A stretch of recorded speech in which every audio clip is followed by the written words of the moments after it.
After years of running from her past, a psychic must finally confront the demon that destroyed her family. The film opens by showing the past of the Rainier family in 1953 in the small town of Five Keys, New Mexico.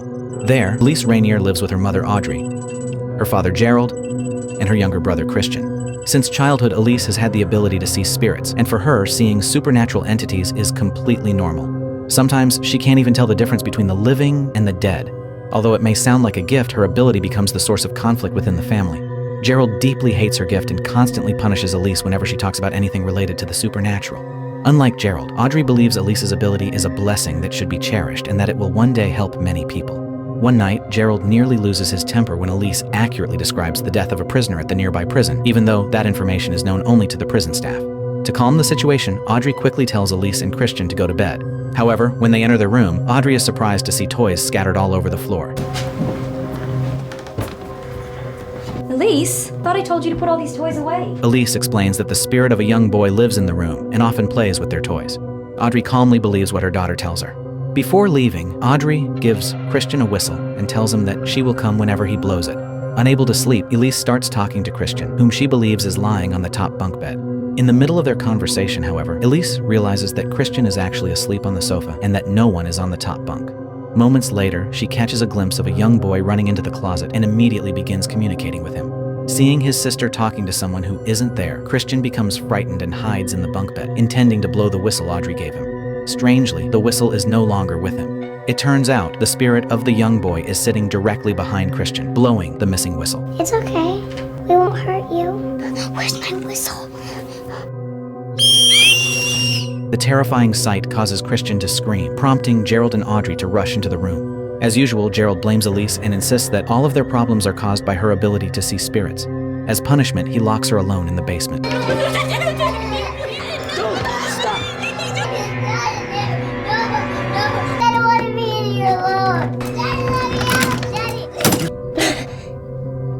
While crying in the darkness, Elise hears a child's voice calling her name. The voice guides her toward a mysterious red door she has never seen before. The unseen figure asks Elise to open the door and promises to bring her light. Afraid of the darkness, Elise takes a key hanging near the door and unlocks it. What she doesn't realize is that the red door serves as a gateway to the further, a dark dimension inhabited by restless spirits, evil entities, and other dangerous supernatural beings. This marks the very first time Elise opens a passage between the human world and the further. As soon as the door swings open, the key-faced demon emerges. This demon entity feeds on fear, trauma, anger, and hatred. After being released, Keyface begins influencing the world around Elise. At the same time, Audrey senses that something is terribly wrong and rushes down to the basement to find her daughter. But as soon as she arrives, she is attacked by a supernatural force that manipulates the electrical wires in the room.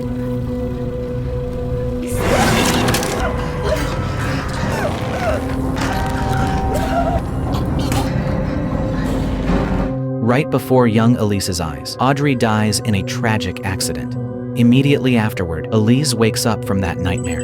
Perhaps it is a sign that the past she has spent years trying to forget is beginning to haunt her once again. Ever since Audrey's death, Elise has blamed herself and carried that trauma with her for many years. Following her successful rescue of Quinn, Elise decides to return to her work as a psychic after previously stepping away because of the terror caused by the Bride in Black. Now she no longer works alone. She is accompanied by her two trusted partners, Specs and Tucker, who help her investigate various supernatural cases. One day, Elise receives a phone call from a man named Ted, who claims that his house is haunted. At first, Elise assumes it is just another ordinary case. However, the moment Ted mentions his address, Elise falls silent. The house turns out to be her own childhood home, the very place that has been the source of her trauma and guilt for decades. Without hesitation, Elise immediately refuses Ted's request. But deep down, she knows there is still unfinished business waiting for her in that house, especially involving the entity she accidentally released from the further when she was a child. As difficult as it is, Elise eventually decides to return to Five Keys with Specs and Tucker. My mother, she was murdered. This demon wants to use my abilities. So, I have to help this man. Upon arriving, they are greeted by Ted and invited inside. The moment Elise steps through the front door, she notices that many of her family's belongings are still exactly where they used to be. Despite that, the house feels cold and gloomy, as if something unresolved is still lingering within its walls. Ted explains that after the house sat abandoned for years, many locals came to believe it was haunted. However, because the property was being sold at a very low price, along with everything inside it, he decided to buy it anyway. As Elise walks through the rooms, memories from her childhood begin flooding back.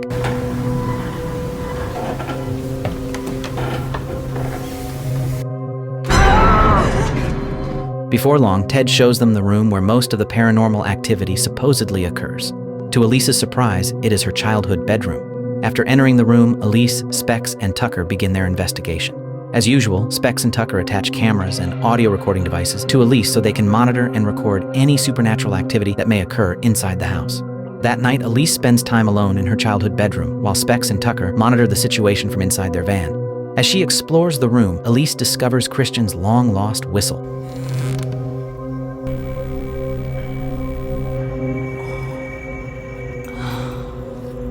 Thought you were gone forever. She is delighted to find it, as it reminds her of her younger brother and immediately hangs it around her neck. As she continues her investigation, Elise begins to sense someone's presence, as though she is being constantly watched. Driven by a mixture of curiosity and fear, she follows a mysterious shadow that leads her toward a corner of the house. From the monitors, Specs and Tucker can clearly see the figure of a woman standing in front of Elise. However, when they inform her, Elise insists that she cannot see anyone.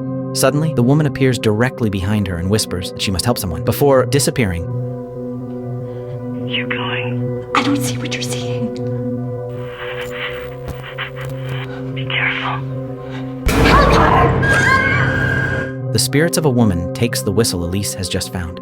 After calming herself down, Elise explains that the spirits of a woman is the same figure she saw when she was 16 years old.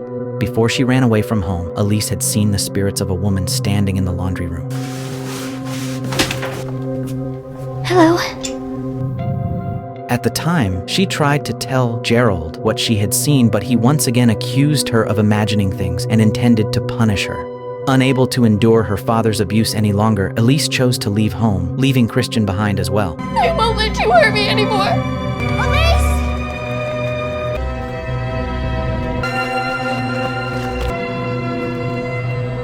Now, after all these years, the same spirits has appeared before her once again. Elise begins to realize that the spirit may be trying to tell her something that she never fully understood before. The following morning, before continuing their investigation, Elise, Specs, and Tucker stop by a restaurant that Elise used to visit with Christian when they were children. To her surprise, Elise reunites with her younger brother for the first time in decades. Christian is there with his two daughters, Melissa and Imogen. However, the reunion is far from pleasant. Christian still harbors resentment toward Elise for leaving him alone with Gerald all those years ago. For decades, he was forced to endure their abusive father without his sister by his side. Elise understands the reason behind his anger and makes no attempt to defend herself as Christian finally unloads all the disappointment and resentment he has been carrying for years. After saying everything he has kept bottled up inside, Christian chooses to leave. Shortly afterward, Melissa approaches Elise and apologizes for her father's behavior. She is clearly surprised to learn that her father has an older sister she never knew existed. Elise simply smiles and shows Melissa a photo of Christian's old whistle that she recently found in the house. She asks Melissa to show it to her father, knowing it will mean a lot to him. The whistle was a gift from Audrey to Christian when they were children, and it remains one of the last precious memories they have of their mother. Afterward, Elise, Specs, and Tucker return to Ted's house to continue their investigation. This time, Elise is accompanied by Tucker, who carries an audio recorder, while Specs monitors them from inside the van. As they search through the house, they once again encounter the spirit of the woman who appeared the previous day. While blowing the whistle she had taken from Elise, the spirit leads them down to the basement and tries to draw their attention to something hidden behind one of the walls. After taking a closer look, Elise realizes that there is a secret room concealed behind the basement wall.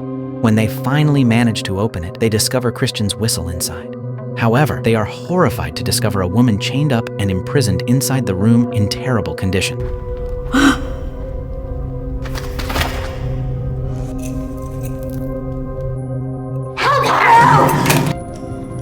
Help me. But later that night, Specs and Imogen are tasked with searching for Ted's treasured Bible, while Elise and Tucker head down into the basement. As they explore the area, the spirits of the woman appears once again and guides Elise toward an air vent. Inside, they discover a nightgown. Step aside.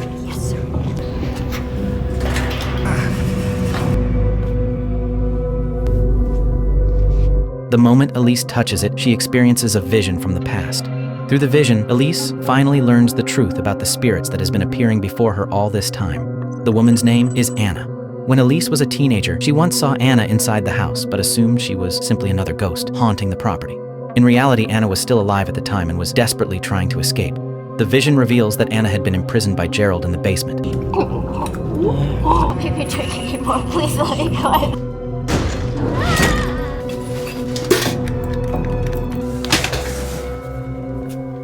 Hello. My brother doesn't believe that you're here. When Gerald discovered that she was attempting to flee, he brutally murdered her. The revelation leaves Elise shocked and overwhelmed with guilt. She realizes that she could have helped Anna all those years ago without ever knowing it. Afterward, Anna's spirit leads Elise deeper into the ventilation, where they discover numerous suitcases containing belongings that once belonged to Gerald's victims.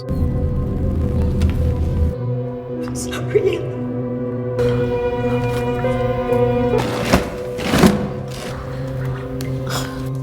You weren't the only one, Anna. Ever since Audrey's death, Gerald had become a serial killer who abducted and imprisoned many young women, much like Ted did years later. All of these atrocities were influenced by the Keyface demon. Before Elise can fully process the horrifying truth, the Keyface demon suddenly appears once again. The demon attacks Elise and drags her soul into the further.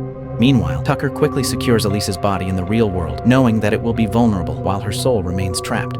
With Elise's soul now imprisoned in the further, they must find a way to bring her back.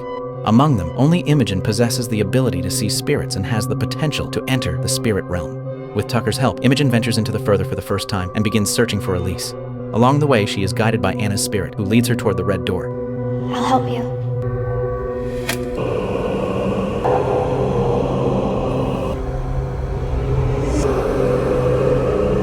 Before Imogen enters it, Anna hands her Christian's whistle. From that moment on, Imogen begins her own journey into the darkness, determined to find Elise and bring her home. Meanwhile, Elise awakens in the further with chains wrapped around her neck. She finds herself locked inside a prison-like cell, surrounded by countless souls that have been imprisoned by the Keyface demon, including Melissa and even Gerald. Not long afterward, Keyface brings Gerald before her. The demon does this deliberately, hoping to reopen the emotional wounds Elise has carried for so many years. After learning that her father was not only abusive but also a serial killer, Elise is overwhelmed with anger, disgust, and disappointment. I never wanted it. I never asked for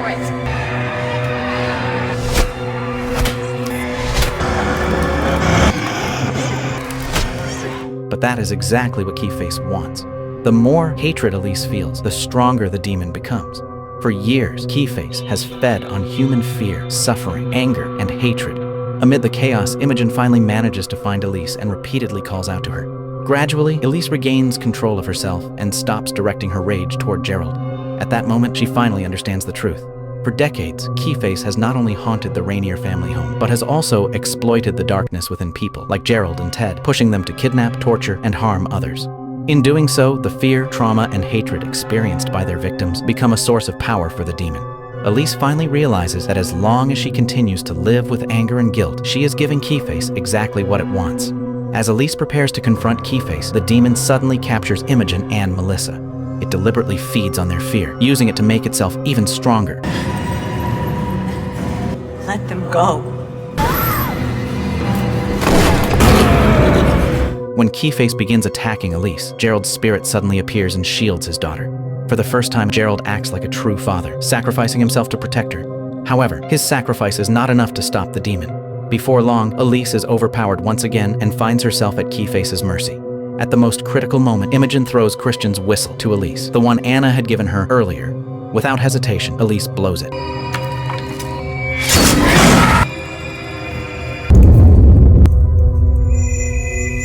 Moments later, Audrey appears before them. Just like when Elise and Christian were children, Audrey always came whenever the whistle was blown. Unlike Keyface, who feeds on fear, hatred, and trauma, Audrey represents love and forgiveness, the complete opposite of everything that gives the demon its power. That is why Keyface is unable to stand against her. With Audrey's help, Elise finally frees Melissa and Imogen from Keyface's grasp and brings an end to the terror that has haunted her family for decades. Afterward, they begin searching for a way back to their bodies. During their journey through the further, Elise accidentally opens the wrong red door. On the other side, she sees a young boy silently staring back at her, as if he can somehow see them as well. The moment reveals an important truth about the further. It is not bound by time like the living world. Those who exist there can witness and even interact with events from the past, present, and future. A short time later, they find the red door leading to the hospital, allowing Melissa to return to her body. Before leaving, Elise takes a moment to say goodbye to Audrey. At last, Elise overcomes the greatest trauma of her life and finally stops blaming herself for her mother's death. Before they part ways, Audrey encourages Elise to continue using her gift to help others. Keep helping people.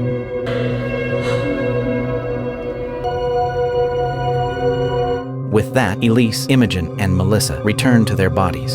In the end, the key-faced demon is finally defeated. After successfully saving Christian's daughters, Christian and Elise are finally able to forgive each other for the mistakes of the past.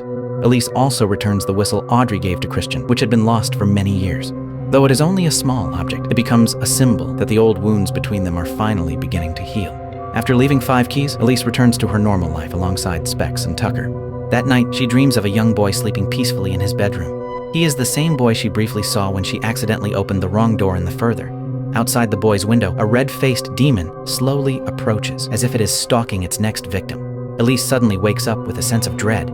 She knows that what she has just seen is not an ordinary dream, but a vision of danger yet to come. Not long afterward, her phone rings. On the other end of the line is a woman named Lorraine Lambert. Lorraine explains that years ago, Elise helped her family when her son, Josh, became the target of a terrifying supernatural presence. Now, a similar situation has returned, and this time the victim is her grandson, Dalton. Realizing that her vision is connected to Lorraine's call, Elise understands that her work is far from over. Another battle against the dark entities of the further awaits her, and the story comes to an end.